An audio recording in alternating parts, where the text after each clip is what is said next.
Do the tools we rely on to protect us ever stay that way? A rope, for example, can save your life. It can also take it. In 2019, Death Stranding swore connection could save humanity. It followed Sam, a FedEx employee and a baby, as they buddy-comedied across a dystopian USA. But in Death Stranding 2, its central question became, should we have ever connected at all? Which makes sense. Hideo Kojima, a half-genius, half-insane creator, built the series around an idea that's been rattling around in his head since he was 17, about a rope and a stick. Two simple tools from a short story that convinced him the things we build to protect each other are never very far off from the things we use to hurt each other. And the sequel's central question doesn't end at whether the connection itself is one of those things. Rather, it asks something much harder to answer. If we were to eradicate everything fragile about being human, would there be anything left worth protecting at all? A lot of sequels try to recapture what audiences loved about the original, while escalating the stakes, expanding the lore, and taking the story in fresh, unexpected directions to avoid feeling repetitive. But so rarely do they seem to challenge their entire premise. The story of Death Stranding followed Sam Porter Bridges, a delivery man with a severe phobia of being touched, who traveled across a fractured America to reconnect its isolated cities through a vast communication system called the Chiral Network. In Death Stranding 2, Sam is enlisted to expand those connections to Mexico and Australia, only to face threats that force him to question the network's very purpose. To understand the reason behind this subversion of the series' major theme, we have to go all the way back to a book report the game's creator, Hideo Kojima, wrote in high school on a short story by an author named Kobo Abe.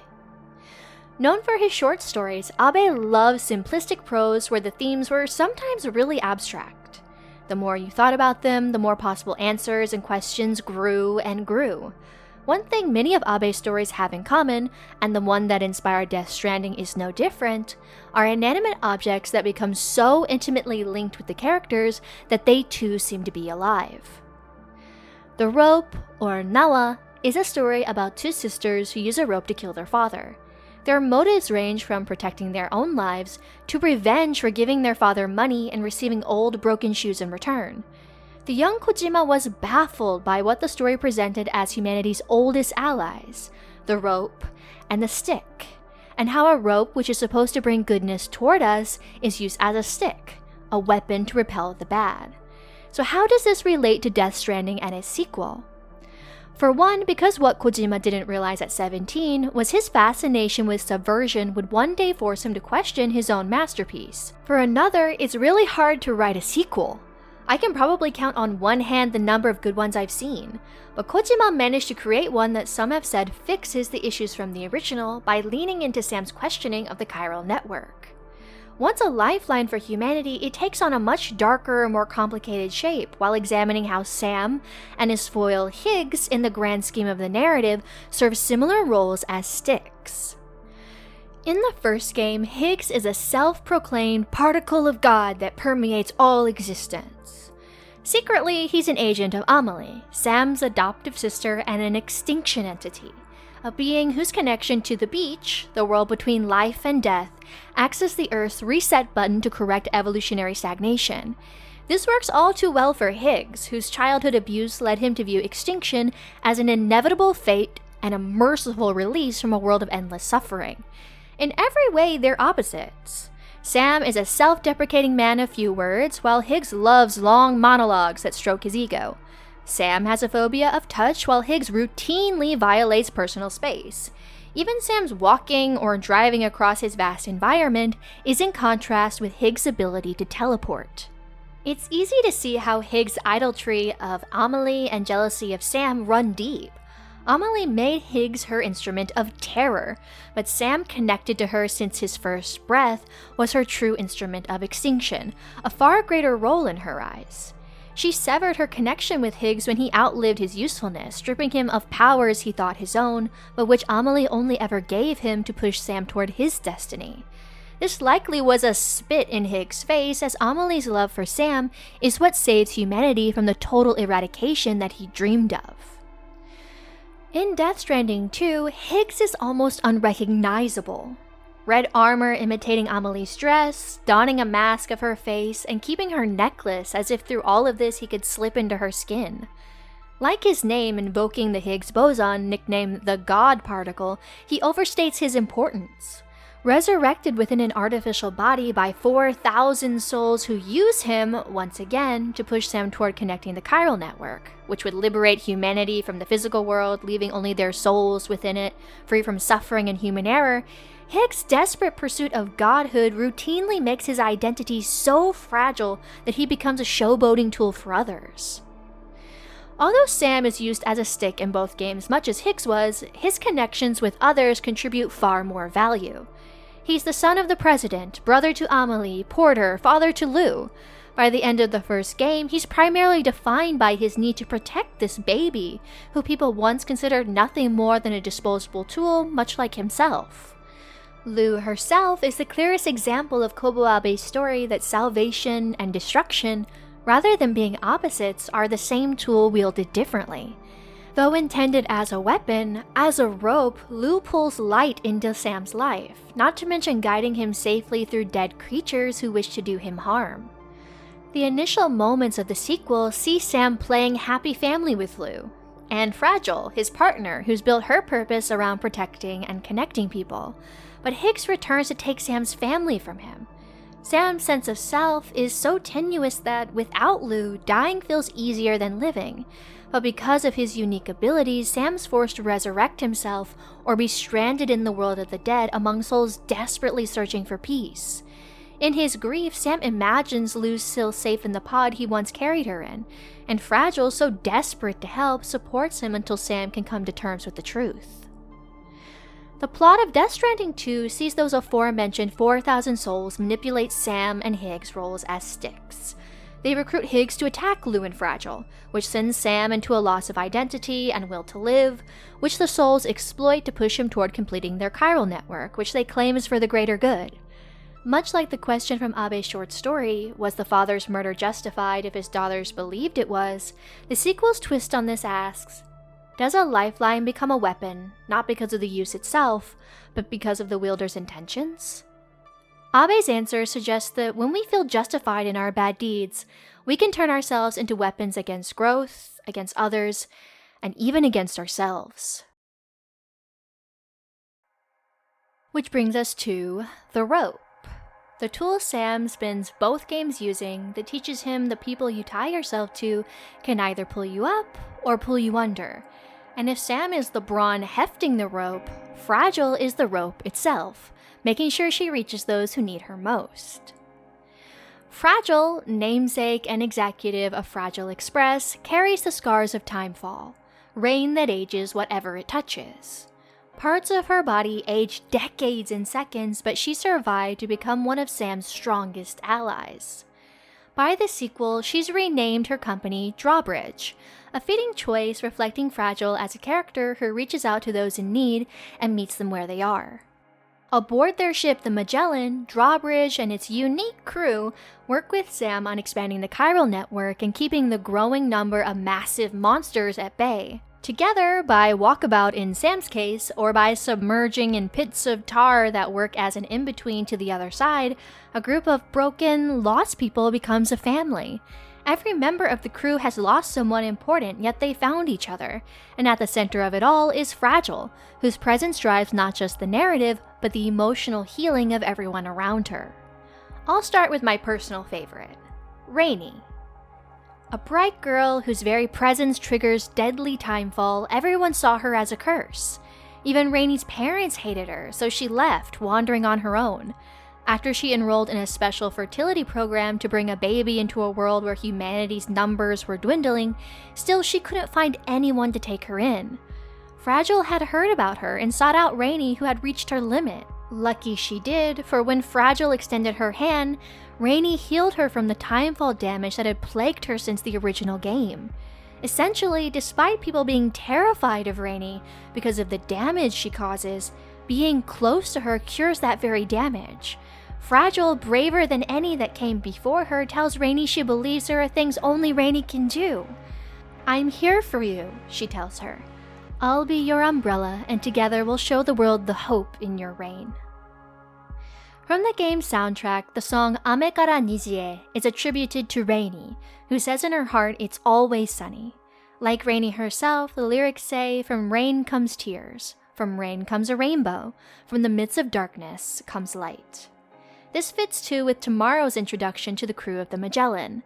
Sam rescues the girl from the tar pits, a place of shadows and sparks where time never moves.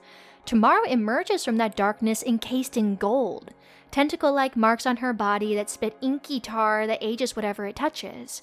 This is Tomorrow's manifestation of 2's, the catch-all name for powers born from a connection to the other side. Each person's version of 2's looks different. Rainy brings timefall rain, Sam is effectively immortal, Fragile can jump between the worlds of the dead and the living, and for Tomorrow, it's manipulating tar. Once she's cleaned up, we're all thinking the same thing. A mysterious girl with blonde hair and green eyes, like Lou, just happens to appear? What I loved about this story is that the question isn't actually if Tomorrow is Lou, but how Lou became Tomorrow. By openly showing us his cards, Kojima teases not the destination, but the journey, which is all the fun of watching a story unfold. Now, there is no one alive within Death Stranding who can answer how this happened, not even Fragile. Because in the true twist of the game, we learn Fragile has been dead the entire time since she saved Lou from Higgs' attack. This is less of a Sixth Sense, I see dead people sort of curveball revelation, but in a complex way where, due to the mechanics of the Death Stranding universe, her body and soul die at different times.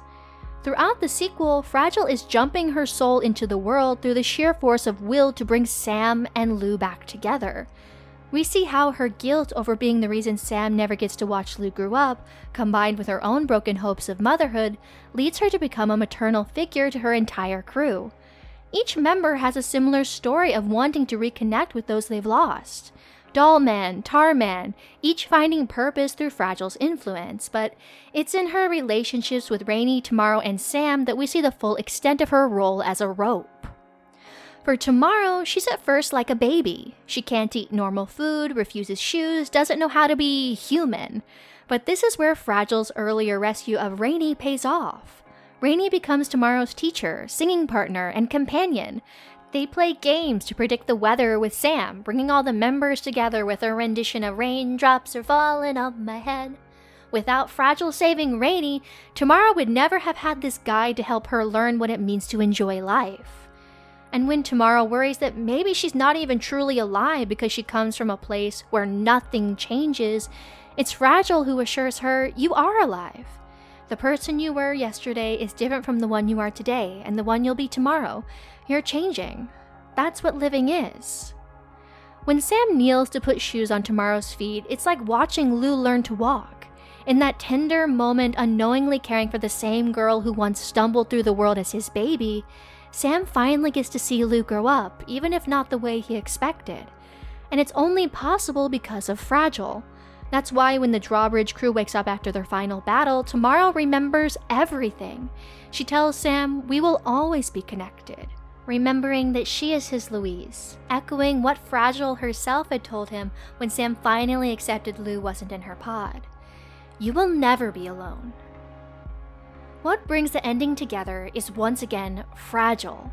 It's also the song Rainy brings to Tomorrow and the other members of Drawbridge that says we'll never stop the rain by complaining, that crying's not for me, nothing's worrying me, it won't be long till happiness steps up to greet me.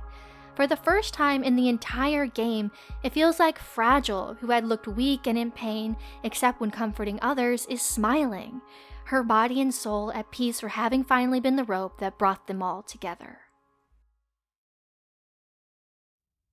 I strongly believe intentionality is the single best skill we can work on if we want to write something with depth. Narratives and worlds built in such a way that the physical elements nurture the story so it couldn't have taken place anywhere else feel like they have an identity all their own. In the first game, Sam's frontier was the fractured United States, a metaphor for reconnection in a place known for breathtaking sights but also for huge emotional disconnect. In the sequel, there are two locations. The first, Mexico, is framed as a borderland. In Kojima's words, the team was mindful that building these connections wouldn't appear invasive. Sam pressing outward into new territories could carry a kind of colonial ickiness to it, but Sam and Drawbridge build communication between survivors purely for helping each other, and descriptors like us and them become arbitrary when extinction is on the line. Australia, meanwhile, is already a continent famous for its strange, dangerous nature. Wildfires, deserts, floods, landscapes that stretch into infinity. It's a world where survival already feels tenuous even without the tar and the dead. So Kojima dials it all up to nightmare mode. Like its real-life counterpart, it's home to creatures found nowhere else. Life that thrives against impossible odds, including the many animals Sam rescues or runs from throughout the story. In other words, it's exactly the kind of stage a Death Stranding type story needs. And Kojima himself has explicitly said you cannot tell the truth of a place from a picture alone. This is a comment on world design, but on narrative design too. A picture shows the surface, but to feel a place, to walk through it, to suffer inside it, and to be shaped by it requires exploring themes that cause a push and a pull where the characters and environment affect each other. Rainy, for one, is responsible for putting out bushfires, reviving the land and the creatures within it. The ash from the fire will revitalize a dead land, and thanks to Rainy's abilities, the plants, animals, and structures all return right as rain. Tomorrow connects with the part of the world connected to the tar pits, that in-between space between the living and the beach. The tentacle marks of her power resemble the appendages of various violent creatures in the world, but they also look identical to the tentacles we see squirming around in Lou's pod before Sam accepts it's empty. We're misdirected to believe this is connected to Higgs taking Lou and Sam's subconscious knowing this, but the symbolism dives deeper. Squids are important within Japanese culture. For one, dried squid or tsurume is associated with longevity and also luck given its many legs. In sumo, ika o ikimeru translates roughly to achieve a squid. It's an idiom meaning a wrestler escapes with a win against a much stronger opponent, alluding to how a squid might squirt ink to get away from a predator, which doesn't surprise me given Tomorrow's outfit and the way she destroys enemies by slipping in and out of the tar. So if Rainy's power is the storm, Tomorrow's is the sea, both children of the environment defined by what nature gives or twists. And Kojima himself is obsessed with the sea, especially whales. Dahlman even explains Moby Dick to Sam aboard the Magellan, pointing out the parallels. Captain Ahab chasing his whale the way Sam chases Higgs, and the irony of a coffin saving a member of the crew. I feel like within Kojima's world building, I find something very similar to Kobo Abe, who allowed inanimate objects to breathe alongside his characters, but in Kojima's case, things like nature, the weather, and animals are also part of the wider story. For all complexity of Kojima's storytelling, he does make many heavy-handed choices. For example, Dollman and Tarman. He's done this sort of thing a lot, and not only in Death Stranding. I mean, he's named a mute girl Quiet. Suppose we're trying to squeeze some deeper meaning out of this. In that case, we might bring this back to Kojima's praise of Kobo Abe, this time to the woman in the dunes. A story where a man trapped in a sandpit is slowly consumed by the monotony of digging, his identity itself distorting so he can find comfort in his inescapable circumstances. Or Kojima's just having a laugh, which is more likely, but I digress. Tarman, the Magellan's captain, has a form of dooms that lets him navigate the tar, but this power is born from the loss of his son. He watched as creatures dragged him into the tar sea, taking Tarman's hand with them. That hand never really left the tar, it's still down there, tethered to him, and through it, he learned to sink the Magellan beneath the surface and guide the crew through the currents. His grief is inseparable from the environment. The ocean of tar swallowed his family, and then he rewrote himself into a navigator of it.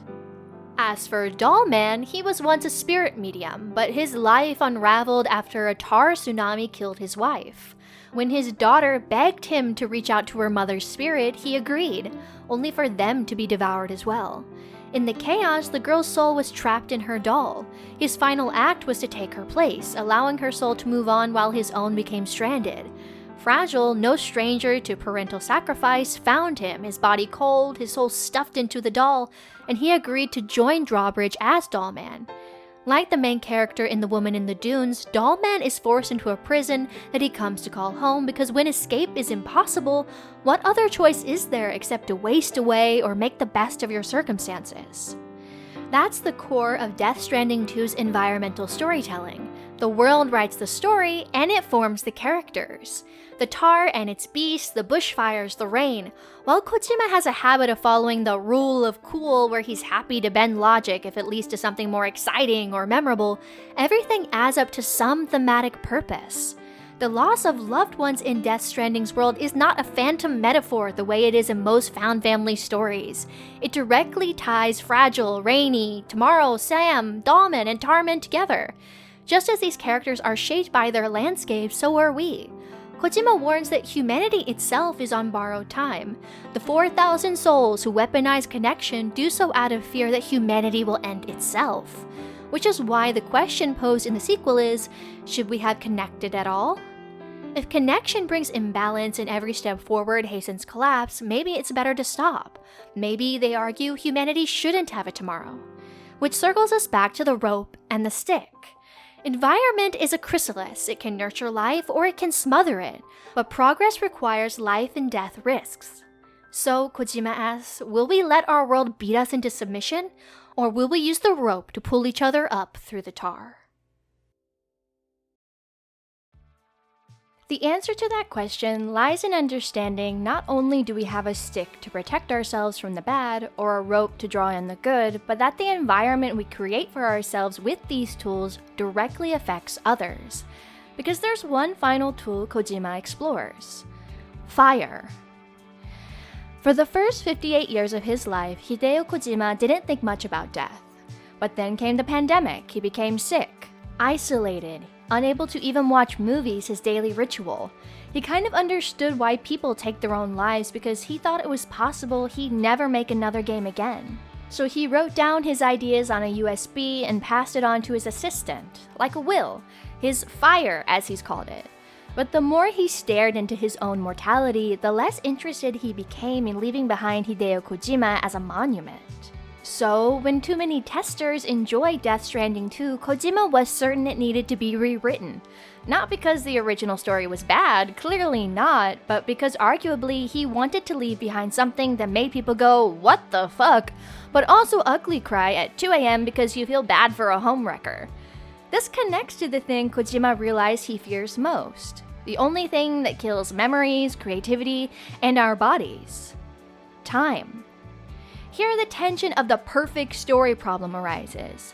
How do you leave something behind without it losing meaning over time? How do you write a sequel that not only holds a candle to the original but burns even brighter? Kojima's fear of being forgotten manifests in Death Stranding 2's story through many crucial symbols, but one really stands out: blue. Of course, we all know the color, but what does it represent? Well, in Death Stranding 2, we see blue when the team is submerged in the tar or even in Fragile's clothing as a subtle nod to her true state. In the inverted rainbows that appear in the world, those warning of danger, blue is absent. This is because blue is very much the color of death. Rainbows that would otherwise be a symbol of hope after a devastating storm are distorted, reminding us that invisible dangers aren't out in some far-off place, they're all around us. For Sam, blue signals his refusal of the fire Kojima mentioned. He spends the entire game throwing himself at death again and again, begging for his own flame to end, but he cannot stay dead. Sam, like any of us, can at times feel like a burden when life isn't going his way, as though there's no point if all he's worked so hard for has been taken from him. Rightly as the saying goes, these kinds of thoughts can leave you feeling blue. And in Sam's case, this isn't limited to metaphor or idioms. Blue fire literally consumes him when Higgs sets him ablaze, sneering at him that there are worse things than dying. Kojima witnessed another kind of blue death: the connections of people when they're forced to interact behind the cold light of endless screens. Only 1% of yourself is on show during online meetings, he said of his team's struggle to connect during the sequel's creation. Kojima feared death, but more so creative extinction. Digital connection itself doesn't negatively impact creativity, but it forms a fragile connection, the kind that requires no immediate vulnerability, physical presence, or risk. Such connections bring Kojima's fixation on Kobo Abe's stick and rope and even the environment full circle. If humanity is to endure and evolve, we have to subvert the tools provided to us or risk falling into the cracks and mediocrity. Whatever you do, it's easy to copy or replicate what you've seen before. When you're just starting out, it's necessary to take up the baton from those who came before you. Kojima has said that he wants to crush the baton, as we all should aspire toward, but which we often struggle to do because we fear we're not strong enough and giving up is easier than failing. Which is why the 4,000 Souls, the true villains of Death Stranding 2 who weaponized Higgs' obsession to leave his mark on the grand finale of human history, offer exactly what seems appealing: freedom from all forms of fragility. Rejecting this utopian prison offered to them, Drawbridge desires to struggle on against the odds.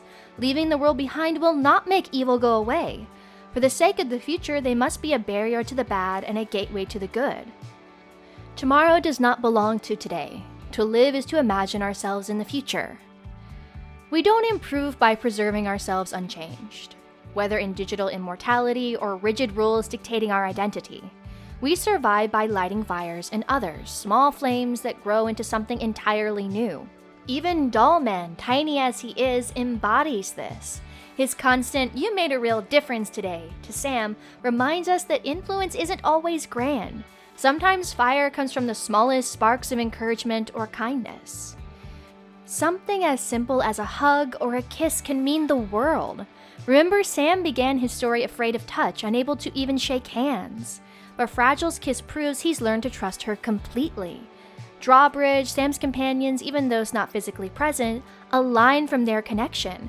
For an instant under the tar, in a world of horror, there is peace. In the epilogue, Lou, now grown, carries Fragile's mannerisms but dresses like Sam. She is their legacy. As a porter, she embodies what Kojima once described as the physical sensation of movement, that unity of body and soul. In her, we see the enduring power of inspiring others, because through the story, game mechanics, and all, Kojima wanted to convey, you're not alone in this world. Look at a building, a game, a book, or listen to your favorite song. The people who made them may be long gone, but their fire remains. Their warmth reaches you across time. That's because Death Stranding 2, like all the best stories, dares to be fragile, and in doing so, burns brightest. I write more stuff like this on my Substack, and if you'd like to support the channel with a coffee, it helps keep things going, but honestly, just being here is more than enough. So yeah, trying to pin down the right meaning from Death Stranding 2 felt like trying to squeeze juice from rocks. So if you've ever tried to make sense of a story's madness, ditto. That's why I'm Pickle Ditto, because whatever storytelling pickle you're in, I'd probably been there too.